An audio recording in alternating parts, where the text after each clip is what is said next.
Hello friends, मैं ज्योति आपकी अपनी क्लास में आपका स्वागत करती हूँ। कल हमने पढ़ा था फर्स्ट वर्ल्ड वॉर।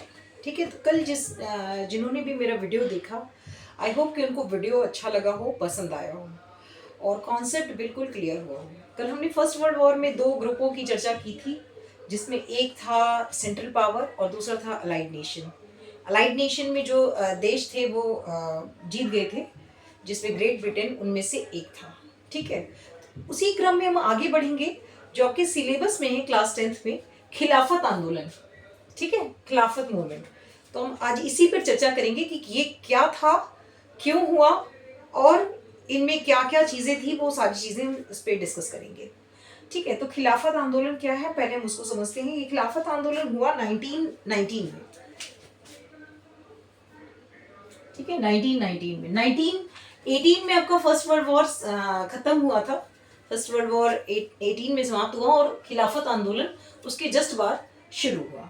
इसके शुरू होने का मेन कारण ये था कि कल जब हम चर्चा कर रहे थे युद्ध की, तो युद्ध में क्या हुआ कि ग्रेट ब्रिटेन जीत गया और ऑटोमन ऑटोमन जो आज टर्की है वो हार गया। ठीक है, ग्रेट ब्रिटेन जब जीत गया, ग्रेट ब्रिटेन की जीत हुई थी। ठीक है, और ऑटोमन ऑटोमन हारा था। ठीक है, अब देखिए ये जो ऑटोमन था, जो टर्की साम्राज्य था, इसका जो साम्राज्य था, यहाँ पर ये क्या था, ये एक रिलीजियस प्लेस था। रिलीजियस क्यों था ये पहले समझ लेते हैं, इसमें छोटी सी चर्चा इस पे कर लेते हैं। रिलीजियस इसलिए कि जो इस्लामिक, क्योंकि ये इस्लामिक क्षेत्र था, इस इस्लामिक क्षेत्र में खलीफा हुए। ठीक है, खलीफा। ठीक है, ये खलीफा क्या है, पैगंबर जो मोहम्मद साहब थे, जो इस्लामिक धर्म के आखिरी पैगंबर हुए, ये उनके उत्तराधिकारी मान लीजिए खलीफाओं को। इन्होंने इनके धर्म ग्रंथ के जो विचार थे, इन विचारधाराओं को आगे लेकर इस्लामिक धर्म का प्रचार प्रसार करना, इनका मेन उद्देश्य, मेन कार्य यही था खलीफा का। तो इन खलीफाओं का जो इनकी ये खलीफा है, विश्व में जहां भी मुस्लिम संप्रदाय हैं, मुस्लिम संप्रदाय थे, वो इनका बहुत आदर सम्मान करते थे। ठीक है, अब ग्रेट ब्रिटेन क्या चाहते थे, जो ब्रिटिश रूलर थे, उन्होंने क्या किया, जैसे ही ऑटोमन, क्योंकि पहले तो उन्होंने प्रॉमिस किया कि हम जीत गए हैं, लेकिन फर्स्ट वर्ल्ड वॉर में पता तो था भारतीयों को कि फर्स्ट वर्ल्ड वॉर में बहुत सारे मुस्लिम संप्रदायों ने ब्रिटिश रूलरों के साथ युद्ध में पार्टिसिपेट किया था, अप्रत्यक्ष रूप से, जैसा मैंने आपको बताया। ठीक है, जब ये हुआ कि युद्ध चल रहा था, जब ये जीत गए, उसके बाद क्या हुआ कि जब जीत गए तो इन्होंने सबसे पहले क्या किया, इनको प्रॉमिस किया था कि हम जो ऑटोमन है उसका साम्राज्य वैसे ही रहने देंगे। ठीक है, हम उसको कुछ भी नहीं करेंगे, वहां उसका साम्राज्य जैसे चल रहा है वैसे ही चलता रहेगा। खलीफाओं का जो मान सम्मान है, जो उनके पद की गरिमा है, वो वैसे ही बनी रहेगी। ठीक है, लेकिन ये अंग्रेज अपनी बात से, जो ब्रिटिश रूलर थे, वो अपनी बात से मुकर गए। ठीक है, अपने जो वादा था उनका, उनसे मुकर गए। ठीक है, ये अपनी बात से बिल्कुल मुकर गए और उसी उसी मुकरने के फलस्वरूप क्या हुआ, खिलाफत आंदोलन हुआ। क्यों हुआ, क्योंकि ये जो खलीफा है इनका बहुत मान सम्मान था। इस्लामिक क्षेत्र में जो इस्लाम के लोग थे, पूरे विश्व में जितने इस्लाम के लोग थे, उनमें इन खलीफा का बहुत विशेष था। अब जब ये युद्ध में हार गए तो इनको क्या किया, बहुत बंटवा, इसका टर्की का विभाजन करने लगे। सबसे पहले उन्होंने क्या किया, टर्की का विभाजन, ऑटोमन का विभाजन शुरू किया। ऑटोमन के विभाजन होने से खलीफाओं का जो पद था वो खत्म होने लगा। ठीक है भाई, कोई राज्य या देश का अगर बंटवारा होगा तो उसमें क्या होगा, जो, क्योंकि यहाँ इस्लामिक क्षेत्र था, इस्लामिक धर्म था मूल रूप से, और अगर ब्रिटिशों का वहां पे ब्रिटिश पूरी तरह से बंटवारा कर देते तो वहां पे ऑब्वियसली वहां पे ईसाई धर्म का प्रचार प्रसार ज्यादा होता। ठीक है, क्योंकि जो उस समय की व्यवस्था थी कुछ ऐसी ही थी। ठीक है, अब उन्होंने क्या किया कि उसको बंटवारा करने लगे। जब इनको ये बात पता लगी तो इन्होंने अपने बहुत सारे दूत भेजने शुरू कर दिए हर हर देश में।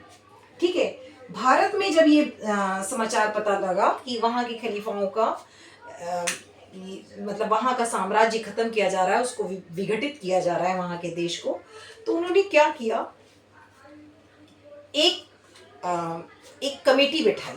ठीक है, उसका नाम लिखती हूँ मैं। देखिए, एक कमेटी बैठाई, अखिल भारतीय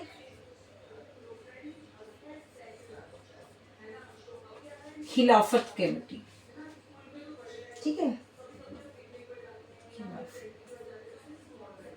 ठीक है, खिलाफत कमेटी।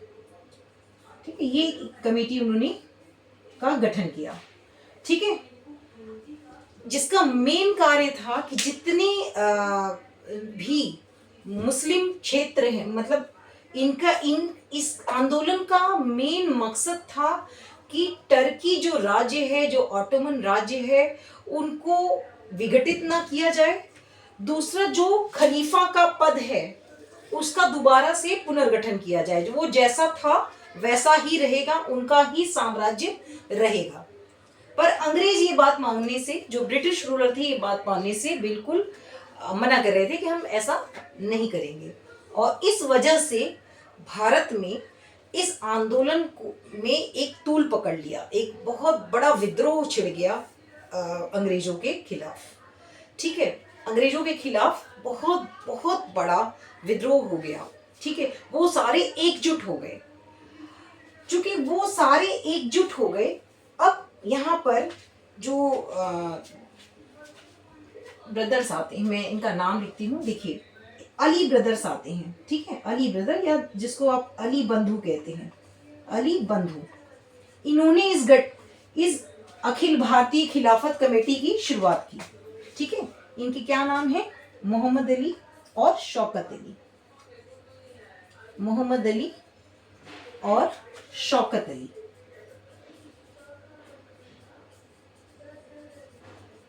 ठीक है, शौकत अली, इसीलिए इनको अली बंधु कहा जाता है या अली ब्रदर्स कहते हैं। तो इन्होंने ये अभियान शुरू किया 1919 में। ठीक है, खिलाफत आंदोलन। ठीक, तो आपने ये बात समझ ली कि क्यों शुरू हुआ, यानी कि टर्की का जो बंटवारा हो रहा था, जो साम्राज्य खत्म हो रहा था, तो उनको लगा कि भाई इस्लाम, पूरे विश्व में इस्लाम धर्म का एक तरह से समाप्त हो जाएगा। और उस जब धर्म पे कोई बात आती है तो कोई भी विश्व में जितने भी लोग जहाँ भी रह रहे हो, वो अपने धर्म को बचाने की पूरी कोशिश करते हैं। ठीक है, तो उसमें क्या हुआ कि इन लोगों ने तो पहला यही रखा शर्त कि जो टर्की है, जो ऑटोमन है, उसका साम्राज्य जैसा है वैसा ही रहेगा, जैसे उनकी व्यवस्था चल रही है, जैसा उनका साम्राज्य है वैसा ही चलता रहेगा। खलीफाओं को दोबारा उनका पद दे दिया जाए। ठीक है, और उनको बंटवारा ना किया जाए। ठीक है, ऑटोमन जो टर्की है उसका बंटवारा ना हो। ये दो इनकी मुख्य मांगे थी। ठीक है, इनके जो आंदोलन था उसकी मुख्य मांग थी कि जो हमारे खलीफा हैं, जो उनका पद जो बना है वो वैसे ही बना रहेगा, उनका ही साम्राज्य होगा, और ऑटोमन की कोई बंटवारा नहीं होगा। पर अंग्रेज ये बात मानने को तैयार नहीं थे, जो फॉरेनर, जो ब्रिटिश रूलर थे, वो ये बात नहीं मानना चाहते थे। ठीक, यहाँ तक आई होप आपको समझ में आया होगा। इस खिलाफत आंदोलन की शुरुआत की अली बंधु, जिसमें मोहम्मद अली और शौकत अली दो भाई थे, इसीलिए इनको अली बंधु कहा जाता है। इसकी शुरुआत हुई बॉम्बे से, जो आधुनिक युग में मुंबई है। ठीक है, बॉम्बे से शुरुआत हुई। ठीक है, अब ये आंदोलन चल रहा था, साथ साथ महात्मा गांधी भी अपने आज़ादी के क्रम में लगे हुए थे कि देश को ब्रिटिश रूलर से आज़ादी दिलानी है। जब उनको ये बात पता लगी कि खिलाफत आंदोलन चलाया जा रहा है, तो उन्होंने भी इसमें भाग ले लिया। ठीक है, अब जब उन्होंने इसमें भाग लिया तो उनके भाग लेने का मेन रीज़न ये था कि वो चाहते थे कि पूरे भारत के लोग एक होकर आज़ादी में आगे बढ़ें।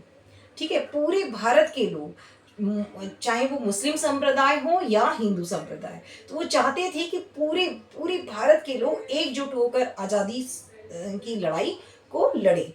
ठीक है, तो उस समय जब ये आंदोलन छिड़ा, गांधी जी ने, महात्मा गांधी जी ने इसकी अध्यक्षता ली।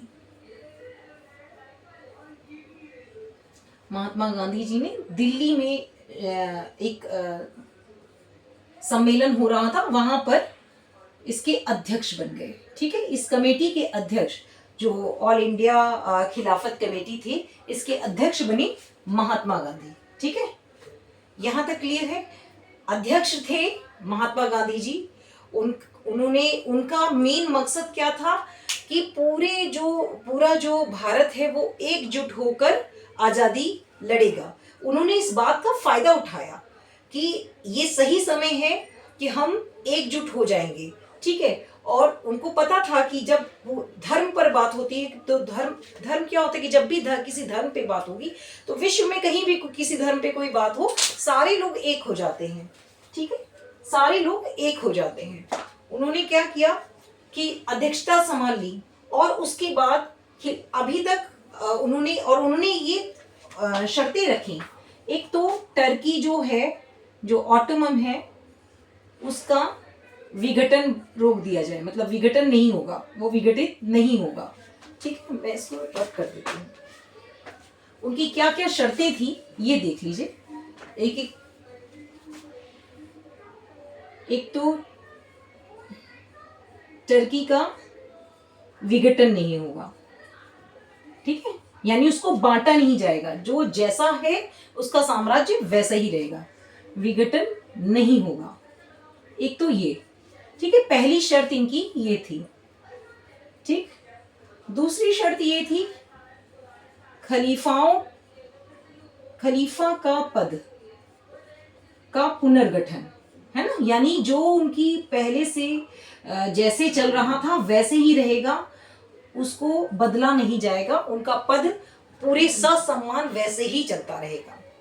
ठीक है, तो दूसरी शर्त उनकी ये थी। ठीक, थर्ड उनका ये था, अरब, जो इनके मुस्लिम कंट्रीज हैं, जो इस्लामिक कंट्रीज हैं, अरब, सीरिया, ठीक है, फिलिस्तीन, इनमें क्या होगा, इनमें कोई भी गैर मुस्लिम शासक राज्य नहीं करेगा। ठीक है, रूल नहीं करेगा। ठीक है, नहीं करेगा।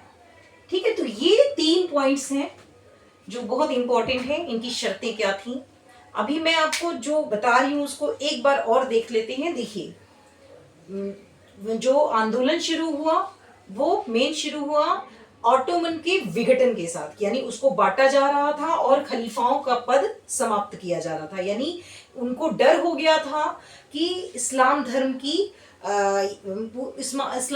इससे बहुत प्रभावित होगा, इस्लाम धर्म की जो है वो धीरे धीरे समाप्त हो जाएगा। तो इस वजह से सारे जो लोग थे, सारे मुस्लिम संप्रदाय थे, वो एक हो गए थे। जो मुस्लिम लोग थे वो सारे एकजुट होकर इसमें भाग लेते हैं। ठीक है, तो यहीं से खिलाफत आंदोलन की शुरुआत होती है भारत में। ठीक है, उस खिलाफत आंदोलन को शुरू करने के लिए एक अखिल भारतीय खिलाफत कमेटी का गठन किया गया 1919 में। ठीक है, उसको शुरू किया मोहम्मद अली और शौकत अली, 2 भाइयों ने। ठीक है, इसके साथ साथ वहाँ पे जो इसमें थे वो अबुल कलाम आज़ाद भी इनके साथ थे। ठीक है, इस जो आंदोलन था, अबुल कलाम आज़ाद भी थे। मैं लिख देती हूँ उसमें, अबुल कलाम आज़ाद भी इनके साथ थे। ठीक है, लेकिन शुरुआत की इन्होंने अली बंधुओं ने। ठीक है, इनका नाम आता है अली बंधु, तो अली बंधुओं का आप नाम भी याद रखेंगे, पेन डाउन चाहें तो कर सकते हैं। ठीक है, महात्मा गांधी ने इस कमेटी की अध्यक्षता की दिल्ली में। ठीक है, दिल्ली में इसकी अध्यक्षता की, और उनकी ये 3 मांगे मेन थी कि उनका मकसद था हिंदू मुस्लिम लोगों को एकजुट करना। ठीक है, लेकिन जब उन्होंने खिलाफत में भाग लिया तो उनकी ये शर्तें थी कि टर्की का विघटन नहीं होगा, यानी टर्की यानी ऑटोमन, बार बार मैं आपको बता रही हूँ, कभी कोई मिस्टेक ना हो, ऑटोमन। ठीक है, आप चाहें तो ब्रैकेट में मार्क करके लिख सकते हैं। इसका विघटन नहीं होगा, खलीफाओं का पद वैसे ही, उनको खलीफा जो थे उनका पद बिल्कुल उनके साथ ही जैसे था साम्राज्य उनका, वैसे ही साम्राज्य चलेगा, उसका वापस पुनर्गठन होगा। अरबी सीरिया ये जैसे जो इस्लामिक क्षेत्र हैं, जो देश हैं, वहां पर क्या होगा, गैर किसी शासक का, गैर धर्म के शासक का शासक राज्य नहीं कर सकेगा, गैर मुस्लिम शासक राज्य नहीं करेगा। ठीक है, तो ये 3 शर्तें थी। अभी मैंने आपको बताया इस क्लास में कि खिलाफत आंदोलन कैसे शुरू हुआ, क्या कारण था उसका, कारण मैंने आपको बता दिया, क्या शर्तें थी वो बता दिया, कहाँ शुरू हुआ और इसके अध्यक्ष कौन थे, और साथ साथ मैंने आपको ये भी बताया कि कैसे अली बंधुओं ने इसकी शुरुआत, अली बंधुओं ने बहुत प्रचार प्रसार किया, जगह जगह यात्राएं की, समाचार पत्रों के माध्यम से गोष्ठियां की, इन सब के माध्यम से उन्होंने एक खिलाफत आंदोलन को एक बड़ा, बहुत बड़ा रूप दे दिया। और उसका असर ये हुआ कि उनको जो टर्की का विभाजन था बहुत ही जल्दी उसको वापस लेना पड़ा। ठीक है, तो इसी उम्मीद के साथ कि आपको ये खिलाफत आंदोलन समझ में आया होगा। अगर आपको मेरी क्लास अच्छी लग रही है, प्लीज़ वीडियो को ज़रूर शेयर करें, लाइक करें, कमेंट करें। कमेंट में ज़रूर मुझे ये बताएं कि आपको मेरे द्वारा बनाए गए वीडियो कैसे लग रहे हैं। साथ साथ आप एक छोटा सा नोट इस पर तैयार करें, खिलाफत आंदोलन, और जिनके पास मेरे नंबर हैं या मेल आईडी हैं, वो मेरे को ये एक छोटा सा नोट्स बनाकर मेरे को ज़रूर भेजें कि आप खिलाफत आंदोलन पर एक छोटा शॉर्ट नोट लिखकर मेरे को 4-6 लाइन का ज़रूर बताएं कि आपको कितना समझ में आया। तो इसी उम्मीद के साथ मैं अगली क्लास में मिलूँगी। अब अगली क्लास में हम आगे और है सविनय अवज्ञा आंदोलन है, असहयोग आंदोलन है, वो सारी चीज़ें हम पढ़ेंगे। एक और चीज़ मैं आपको बता देती हूँ कि जो हम क्लास 10th का ये सिलेबस पढ़ रहे हैं, इसमें चीज़ें क्रमवार एक दूसरे से बिल्कुल जुड़ी हुई हैं। तो प्लीज़ हर वीडियो को, मतलब पहले तो आप किताब को 2-3 बार पढ़ लीजिए, क्योंकि उसकी लैंग्वेज बहुत अच्छी है। ठीक है, एनसीईआरटी में जो लैंग्वेज है वो बहुत अच्छी है, आप उसको समझ लीजिए। उसके बाद अगर वीडियो देखते हैं तो आपको मेरे ख्याल से कॉन्सेप्ट बिल्कुल क्लियर हो जाएगा और आप किसी भी तरह से उत्तर देने के लिए बिल्कुल तैयार होंगे। ठीक है, चलिए मिलते हैं अगली क्लास में। Thank you.